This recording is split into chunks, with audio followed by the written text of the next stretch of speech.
নমস্কার বন্ধুরা, আমি অভিক। স্বাগত করি আজকের বিশেষ প্রতিবেদনে। আজ আমরা কথা বলবো রাশিয়া ইউক্রেন যুদ্ধের সর্বশেষ পরিস্থিতি, যুদ্ধের 1351তম দিনে আপডেট, কোন কোন শহরে এখন হটস্পট, কূটনৈতিক পরিস্থিতি কোন দিকে দাঁড়িয়ে রয়েছে এবং আগামী দিনে কি হতে পারে, এই সমস্ত প্রশ্নের বিস্তারিত বিশ্লেষণ। এই প্রতিবেদনটি সম্পূর্ণ তথ্যভিত্তিক। চলুন শুরু করি। যুদ্ধের বর্তমান পরিস্থিতিতে রাশিয়া ইউক্রেন যুদ্ধে আজ 1351তম দিনে প্রবেশ করল। এই দীর্ঘ সময়ের যুদ্ধ এখন নতুন পর্বে প্রবেশ করেছে। ধীর গতির হচ্ছে কিন্তু অত্যন্ত স্ট্র্যাটেজিক যুদ্ধ চলছে। বর্তমানে সবচেয়ে বেশি তীব্র লড়াই হচ্ছে ডোনেটস্ক অঞ্চলের পোকভস এলাকায়। রাশিয়া দাবি করেছে তারা পোকভসের দিকে অগ্রসর হচ্ছে এবং বেশ কিছু সেক্টরে নিয়ন্ত্রণ নিয়ে নিয়েছে, কিন্তু ইউক্রেন বলছে তারা প্রবল প্রতিরোধ করছে এবং রুশ সেনাকে আটকে দিচ্ছে। পোসকভের হচ্ছে একটি বিচ পয়েন্ট। এটি শহর রাশিয়া ডোনেটস্ক এবং পশ্চিম অগ্রসর হওয়ার সুযোগ আরও বেশি বাড়বে বলে মনে করছে বিশ্লেষক মহল। সামরিকদের ভাষায় সাপ্লাই লাইন আঘাত ইজুকাল টু শ্বাসরোধ। ইউক্রেন ড্রোন ব্যবহার করছে রাতের অন্ধকারে, আর রাশিয়া ব্যবহার করছে কামিকেজি ড্রোন ও আর্টিলারি ব্যারেজ। যুদ্ধ অপরাধের অভিযোগ উঠিয়েছে ইউক্রেন। ইউক্রেন সরকারের তথ্য অনুযায়ী যুদ্ধ শুরু হওয়ার পর থেকে রাশিয়ার বিরুদ্ধে প্রায় 1,90,000 যুদ্ধ অপরাধ অভিযুক্ত হয়েছে। এর মধ্যে প্রধান অভিযোগ বেসরকারি এলাকায় লক্ষ্য করে হামলা, বিদ্যুৎ কেন্দ্র, হাসপাতাল ও স্টেশন ধ্বংস, জোরপূর্বক মানুষকে সরিয়ে নিয়ে যাওয়া। এটি শুধু সংখ্যার হিসাব নয়, প্রতিটি অভিযোগের পেছনে একটি করে পরিবার, একটি মানুষের জীবন, একটি নতুন গল্প কথা। ইউরোপের হাইব্রিড ওয়ার সিস্টেম। সাম্প্রতিক সময় ইউরোপ বিভিন্ন দেশে রাশিয়ার হাইব্রিড ওয়ারফেয়ার বা হাইব্রিড যুদ্ধকে সতর্কবার্তা এসেছে। রাশিয়ার ড্রোন অনুপ্রবেশ, বিমানবন্দরে এয়ার ডিফেন্স অ্যালার্ট, ন্যাটো সীমান্তে আকাশ সীমা লঙ্ঘন। রাশিয়ার উদ্দেশ্য এখানে একদম স্পষ্ট, শত্রুকে বিভ্রান্ত করা প্লাস প্রতিরক্ষা ব্যবস্থাকে ব্যস্ত রাখা। এতে ইউরোপ এবং ন্যাটো যুদ্ধকে শুধু ইউক্রেনের যুদ্ধ হিসাবে দেখছে না, এটি ইউরোপের নিরাপত্তার বিরুদ্ধে বড় চ্যালেঞ্জ হয়ে দাঁড়িয়েছে।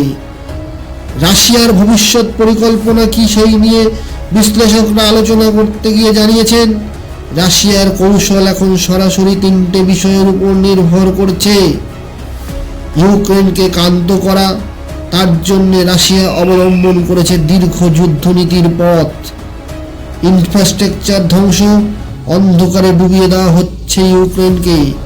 পশ্চিমা সামরিক সাহায্য প্রায় আজ বন্ধের মুখে। তাদের স্পষ্ট ভাষা, যুদ্ধ সময় এখন আমাদের পক্ষে, রাশিয়া জানিয়েছেন। পুতিন প্রশাসন বিশ্বাস করে ইউক্রেনের অর্থনীতি ও সামাজিক সরঞ্জামের ঘাটতি যুদ্ধকে টেনে নিয়ে এসেছে তাদের প্রভাব অবস্থানে।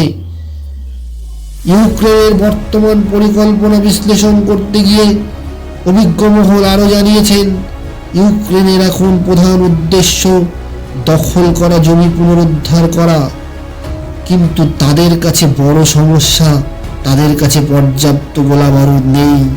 পশ্চিমাদের সাহায্য প্রায় বন্ধ, তাদের কাছে জনবলের অভাব।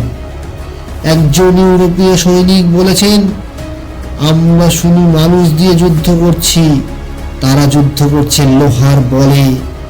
এক কথায় যুদ্ধের বাস্তবতা বোঝা যায় এই কথার মাধ্যমে।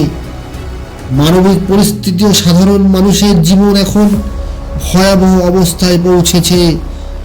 এখন ইউক্রেনের শীতের প্রভাব শুরু হয়েছে।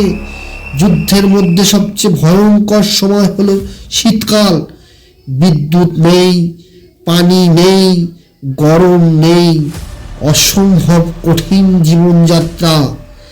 হাজার হাজার পরিবার সম্পূর্ণ অন্ধকারে রাত কাটাচ্ছে। শিশুদের স্কুল নেই, হাসপাতালের ডক্টররা মোমবাতি জ্বালিয়ে অপারেশন করছেন। এই যুদ্ধ শুধু ফ্রন্ট লাইনে লড়া হচ্ছে না, মানুষের ঘরে ঘরে লড়া হচ্ছে।